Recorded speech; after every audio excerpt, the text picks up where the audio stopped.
আরে তৃণমূলের সব থেকে বড় অপরাধ তৃণমূল করেছে বিজেপিকে হাত ধরে বাংলায় নিয়ে আসা।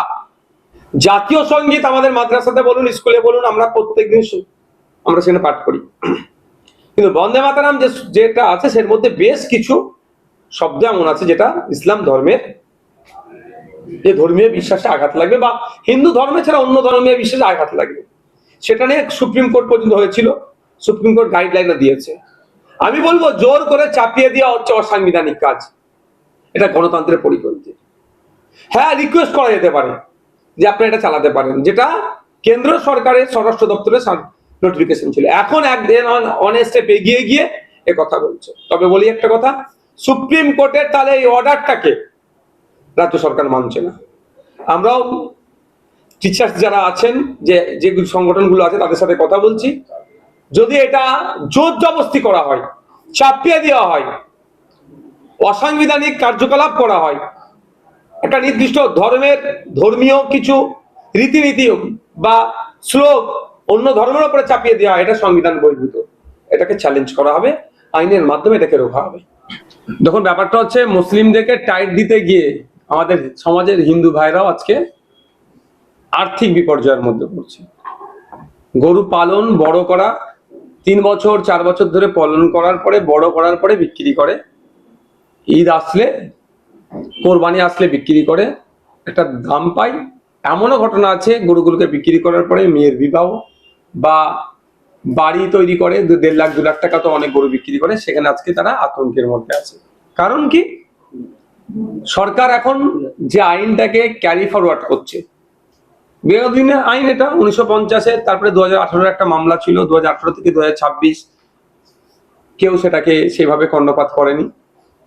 ফলে সাধারণ যারা ইসলাম ধর্মের অনুসারী যারা, তারা একটা জিনিস তারা মাথায় রাখছে যে কুরবানি দিতে গিয়ে উভয় সম্প্রদায়ের মধ্যে কেন বিশৃঙ্খলা তৈরি হবে, কুরবানি দিতে গিয়ে কেন আমি ক্ষতিগ্রস্ত হব, কেন আইনের শিকার হব।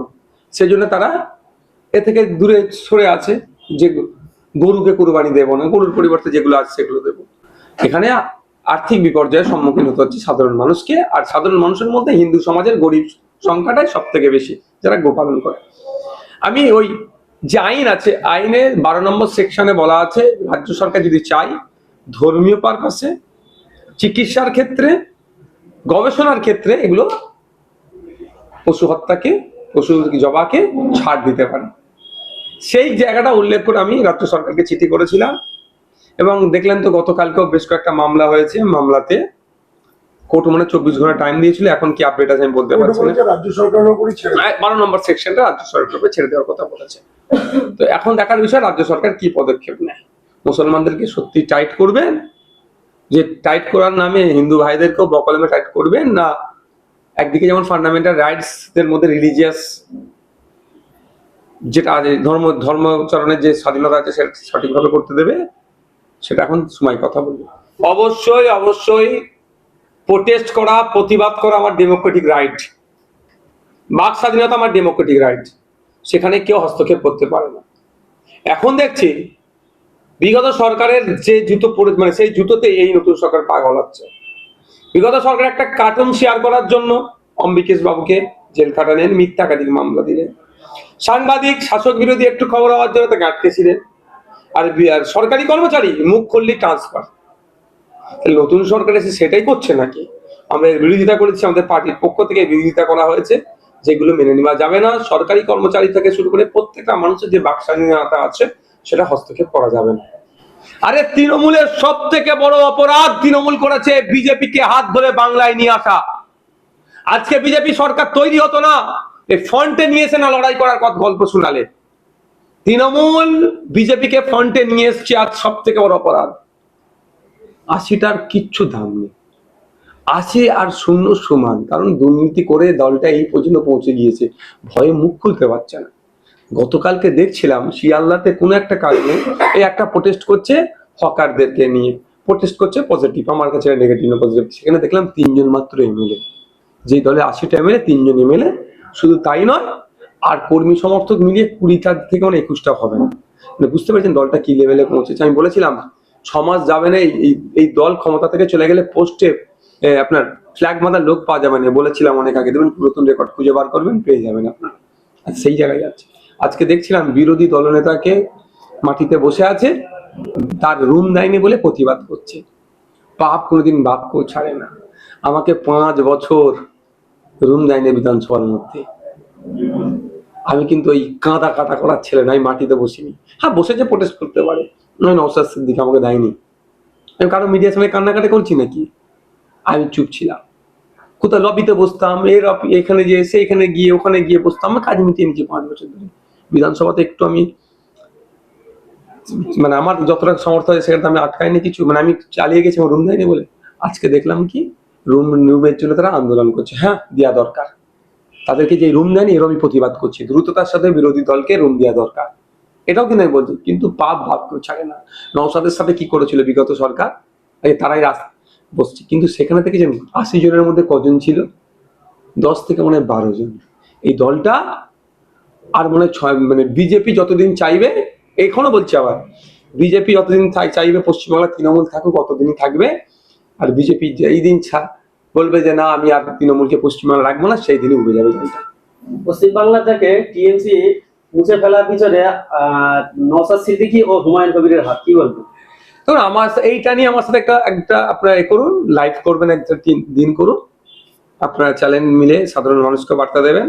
একদিন লাইভ হবে, লাইভ আলোচনা হবে। সাধারণ মানুষ যারা যারা সাধারণ মানুষ অ্যাকচুয়াল নয়, যারা তৃণমূলপন্থী বুদ্ধিজীবী বলে, যাদের এখন মাল আসা বন্ধ হয়ে গেছে, তারা খুব এটা নিয়ে খুব মিসগাইড করছে। আমি আমার উত্তর দেব। আমি হুমায়ুন কবিরের উত্তর দিতে পারবো না, আমি অন্য কারোর উত্তর দিতে পারবো না। আমি লাইভে বসবো, কোশ্চেন করবে, যুক্তি দিয়ে তার কথাটাকে আমি কাটবো। আর তারও কোশ্চেনের পিছনে যদি কোনো যুক্তি থাকে, আমি যদি ভুল হয়ে যায়, আমি ভুল স্বীকার করবো। আরে ভাই, আমি 30টা জায়গায় প্রার্থী দিয়েছিলাম, 1 নম্বর কথা। দ্বিতীয় কথা, আমার একটা কথা সাম্প্রদায়িক আছে যে অন্য ধর্মের মানুষ আমার উপরে ক্ষিপ্ত হয়ে আইএসএফকে ভোট দেওয়া তো দূরের কথা, তৃণমূলকে তো ভোট দেওয়া দূরের কথা, বিজেপিকে ভোট দেবে, এই ধরনের কেউ আমাকে একটা শব্দ বলতে পারবে? তা কিসের জন্য বলুক? আমি আমার ভাঙনের কথা বলি। গতবারের থেকে 20,000 ভোট আমি বেশি পেয়েছি। গত 2021 সালে আমি আমার নন মুসলিম ভাই তথা হিন্দু ভাইদের খুব একটা ভোট পাইনি ভাঙর থেকে। এবারে আমার ভোট বেড়েছে, তাদের প্রচুর ভোট পেয়েছি। এখন ব্যাপারটা হচ্ছে বারবার কারো ঘাড়ে দোষ চাপিয়ে দিতে হবে। আপনার খেয়াল আছে 21-এর পরে বা বেশ কয়েকটা নির্বাচনের পরে লক্ষ্মীর ভান্ডারকে নিয়ে অনেকে খিল্লি করেছিল।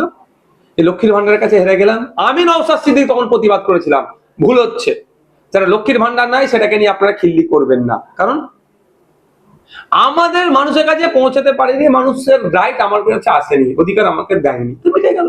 তার জন্য কার দোষ চাপাতে হবে কেন? তো এইটা হচ্ছে তৃণমূলপন্থীরা দোষ সরকারটা তো বিজেপির হাতে তুলে দিয়েছে, তৃণমূলই বিজেপির হাতে তুলে দেবার পরে দোষ তো নওশাদের ঘাড়ে চাপ। সহজ আছে, ওটা নরম জায়গা, ওটাকে টেপো। মমতা বন্দ্যোপাধ্যায় বলছে আগামী পঞ্চায়েত ইলেকশন আছে বা পৌরসভা ইলেকশন, এমনকি 29-এ এমপি ইলেকশন, সেখানে দল ভীষণভাবে ফিরে আসবে। আপনি কিভাবে দেখছেন? হ্যাঁ, ভীষণভাবে কিভাবে ফিরে আসতে পারে দেখতে পাচ্ছি তো। প্রার্থী খুঁজে পাবে নাকি দুষ্কর আছে, এটাকে বলে রাখলাম। ধন্যবাদ।